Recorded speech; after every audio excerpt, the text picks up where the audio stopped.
শেখ হাসিনা পালিয়ে গেছে, শেখ হাসিনা নাই, শেখ হাসিনা চলে গেছে, শেখ হাসিনা পালায় না।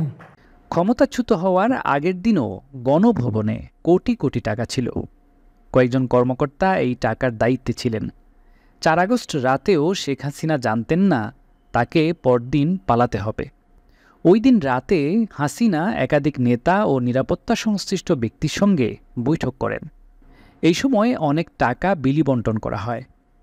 সর্বশেষ বৈঠকটি হয় তার সবচেয়ে ঘনিষ্ঠ 5 জন নেতা ও কর্মকর্তার সঙ্গে। এর মধ্যে ছিলেন আইনমন্ত্রী আনিসুল হক, জুনাইদ আহমেদ পলক ও মোহাম্মদ আলী আরাফাত। এছাড়া ছিলেন মেজর জেনারেল জিয়াউল হাসান ও একজন লেফটেন্যান্ট জেনারেল। সেই বৈঠকে হাসিনা সার্বিক পরিস্থিতি পর্যালোচনা করেন এবং বলেন, আর অপেক্ষা নয়, আর আপোষ নয়, নির্বিচারে গুলি চালিয়ে পরিস্থিতি শান্ত করতে হবে। বৈঠকে যোগ দেন আইজিপি চৌধুরী আবদুল্লাহ আল মামুন। তিনি জানান, পুলিশের পক্ষে আর সম্ভব হচ্ছে না। একদিকে গুলির সংকট, অন্যদিকে জনতার উপস্থিতি প্রতিনিয়ত বাড়ছে। গুলি করেও থামানো যাচ্ছে না। তখন হাসিনা ক্ষিপ্ত হয়ে বলেন, তোমাদের দিয়ে কিছু হবে না। আমি সেনাবাহিনীকে বলবো গুলি করতে, কারফিউ আরও কঠিন করতে।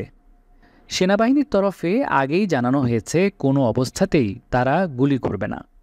হাসিনা এটা শোনার পর একজন কর্মকর্তাকে উদ্দেশ্য করে বলেন, আমি তোমাদের জন্য কি না করেছি, তোমরা এখন সবাই গা বাঁচানোর চেষ্টা করছো, যা করার আমিই করব।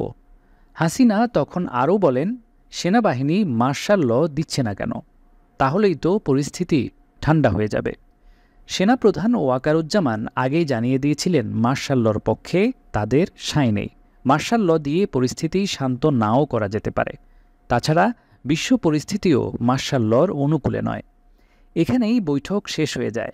একাধিক সূত্র নিশ্চিত করেছে পরে বৈঠকে আন্দোলনকে বিপদগামী করতে টাকা ছড়ানোর সিদ্ধান্ত হয়েছে। তখন গণভবনে গচ্ছিত টাকা দেয়া হয় নির্দিষ্ট ব্যক্তিদের হাতে। পরদিন পালিয়ে যান শেখ হাসিনা। এই সময় গণভবনে লুটপাট হয়। লুটপাটকারীরা টাকাও নিয়ে যায়। তবে কত কোটি টাকা গণভবনে ছিল তা জানা সম্ভব হয়নি। 55 লাখ টাকা উদ্ধার করে সেনাবাহিনীর হাতে দিয়েছিল জনতা।